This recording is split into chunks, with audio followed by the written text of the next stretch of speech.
All right, guys, welcome back to Half Rod's YouTube channel. So this is Monday morning, getting ready to get a paint project out of the way for my cousin Steve's 55 Chevy two-door hardtop. What I'm going to be doing this morning is painting his deluxe heater box assembly, all of it, in pieces. It's all completely blown apart and in pieces. And I also have the vents, the screens that go in the kick panels. So this I had body worked, primed, sanded, reprimed, and sanded again. This goes on, this is the other half of the shell of this, and this goes against the firewall, so you don't see any of that. So I didn't bother doing any body work on that, which it really didn't need any anyway. But quite a bit of this heater box is visible underneath the dash of the car, so it has to look nice. So what I'm going to be using is Summit's line of paints, and this is a gallon can of paint I've had for probably 10 years, maybe more.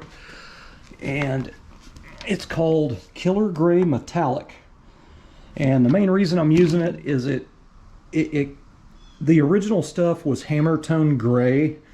And this is kind of a close shade of the gray that was on the heater box, kinda. Steve's car is a custom, so I wanted to paint it with a pearl paint, or metallic. You know, so it's nice, it's detailed. The hammer tone paints, to me, like if I restored this original and I used the hammer tone paint, which I do have some of that here, the hammer tone paint to me looks like the paint job got screwed up. And not everybody knows that 55 Chevy heater boxes were painted with hammer tone paint, and the vents as well. So I would rather, since his car is custom, I would rather go ahead and do it with a really cool modern style base coat paint. So this is base coat clear coat, and I'm going to be using some stuff that I have here so he didn't have to pay for it, because I don't know that I'll ever use that gallon of gray, you know what I mean? It could sit on my shelf for 20 more years. I mean, who knows? But that's kind of what I've tried to do. I've tried to help him the best I could. If I had stuff laying around here, I just donated it to the cause, because I mean, let's face it, he's already had the car at one shop. They did a terrible job on it, and I happened to have me go back through and redo it again. So I don't know, I just feel bad about it, you know, whole deal on it. But there's not much left on his car, and I'm pretty glad of it. I'm ready to get it gone and out of here, and I'd like to try to get it done in a week. So maybe by the end of this week, we'll see how close it is. Now I do have to get it finalized and running and driving, and I have to take it out and road test it and make sure everything's good. There's going to be bugs to work out on the car, obviously. And then it's still going to need a front end alignment, and it's going to need exhaust put on it. So he'll have to take that to two separate places to have that done. So I will put the front end alignment, I'll do my own at-home front end alignment on it and get it as close as I can. That way it doesn't completely destroy the tires from him or me driving it around here. But the biggest thing on the car is the dash wiring. I got to wire everything in the dash, and it's a universal wire harness, an easy wire harness, and every wire has to be cut to length and a connector put on it. So there's a lot of tedious work there, and I'm hoping that nobody stops by and wanting to bullshit while I'm trying to do that, because I don't need my concentration broken, you know what I mean? I started to put his new Fend aluminum oil pan on, and I ran into trouble. I'll show you guys that here in a second. I had to order some bolts, because as usual, when you order a overseas crappy part, they send hardware, but it is never the correct hardware, seems like. But that is the plan for today, is to get this stuff painted. So I'm gonna have to move the cars pretty far around the other side of the house, all four of these, so they don't get oversprayed. I don't care about, obviously, my square body and my Monte Carlo, because it's got a cover on it, but the wind is blowing a little bit today, so this will probably get a little bit of trash in the paint, but it won't be terrible. And at the end of the day, it is just a heater box, you know what I mean? But it is going to be base coat, clear coat.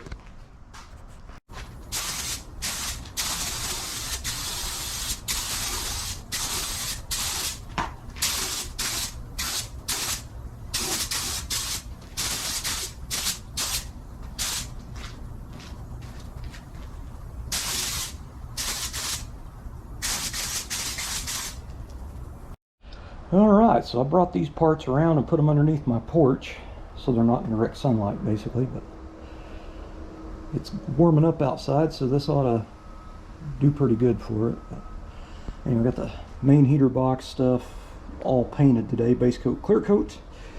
It's got 2 full wet coats on, which is plenty for a heater box, but I'm pretty happy with that. It looks really nice. That color is, you know, it's kind of close to the shade that the original was, kind of, but not really. So I got this part hung from my motorcycle frame so it can dry, and then I laid the screens down here. But I like that color. That color is really pretty. So as you can see, a lot of that, if I didn't have this Kleenex dispenser sticking down here, which is now a cup holder, Steve's car doesn't have this, so you're going to see a lot of that heater box hanging down underneath that dash and that part right there.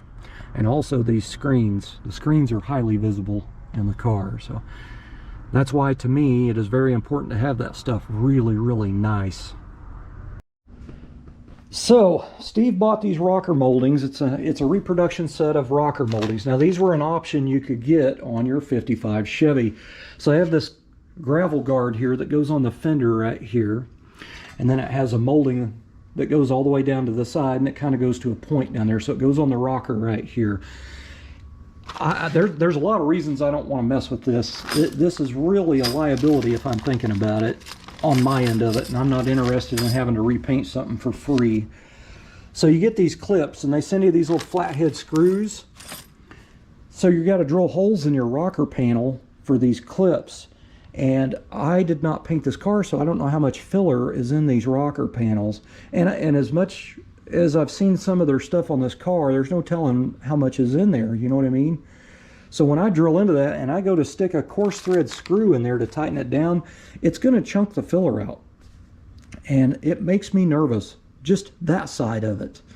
So after getting these guards out and looking them over, there's a couple of reasons here. For one, their template is terrible. Whoever makes this template, this is stupid. But there's 3 studs on these, and all these are countersink screws with a flat head on them, and they've got them tacked. One tack there, one little teeny tiny tack there, one little teeny tiny tack right there, and then a tack there. There's a tack on that one, but there's not a tack over here. So these are just asking to be broke off. And the reason that I would be worried about those breaking off is because he had these on the car before, and he told that previous shop that did the work on the car, the body and paint, that he wanted them back on there, but they didn't want to put them on there. So maybe they feel the same as me, I don't know. But Steve's originals, these are repops, and he'd put them on there before, but these are really rough. But every one of the studs is broke off of this one, and after seeing how they're barely attached, that's why. So they're sharp edged, like this will cut you. That part right there is nothing but a sharp knife edge right there, and that has to go around this part of the fender. All that's going to do is chop into that paint. It's going to cut into that paint. So these 2 studs right here are close to the outside edge, and if I don't get the holes from that template in the right spot, I get them too far out, I will have to weld those holes up, do all the body work, the primer, the paint, the sand, and the buff, redo the whole fender because of that. And that's what I mean by a liability to me. I don't want to take the chance. But their template is the stupidest template I've ever seen. It doesn't even fit the fender profile. I don't understand that. But instead of it telling you where to line this up, it says this edge line up is shown on instruction sheet number. They can't even tell you in there what to do that to. And here's the sheet they're talking about. So I got to sit there and go off of both of those. But for a template that doesn't fit, it doesn't even fit the fender, I'm out, man. I'm not taking a chance on drilling those holes in the wrong spot. And I can tell you right now that it's going to chunk some filler in here, guaranteed. So I'm not interested in that either. My idea is to go ahead and I'm just going to wrap all this stuff back up in the stuff, and he can put those on himself. I'm not interested, man. It's such a crappy quality reproduction part that I just don't want to have to repaint something because of, you know, paint getting chunked or drilling the holes in the wrong spot or something. But if you guys are thinking about these rocker moldings for these 55s, do be aware that these parts are not show quality. Look how rough that is, man. It's just ripply and not a fan. Not a fan. All right, guys, it is Tuesday morning. I had to come back out here and I've got to do another closeout video because the one that I did yesterday, for whatever reason, it's not in the GoPro and it's not imported to the computer.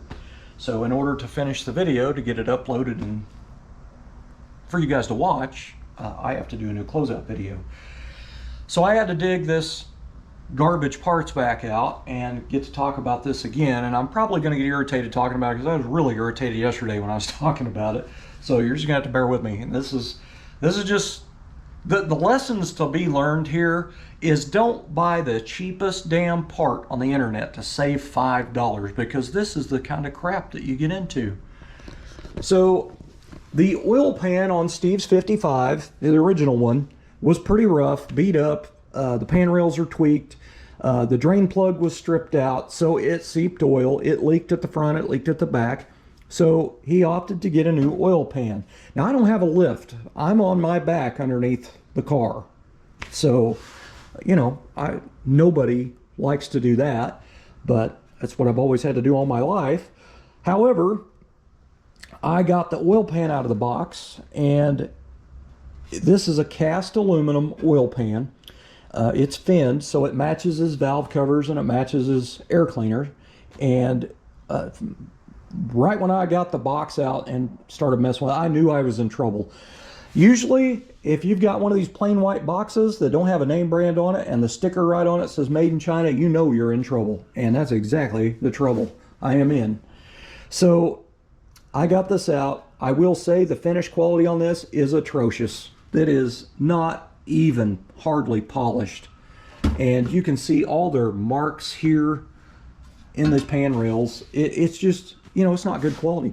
And at that point, when you're looking at something like that, is it even going to fit right? You know what I mean? So, oh wait, it gets better.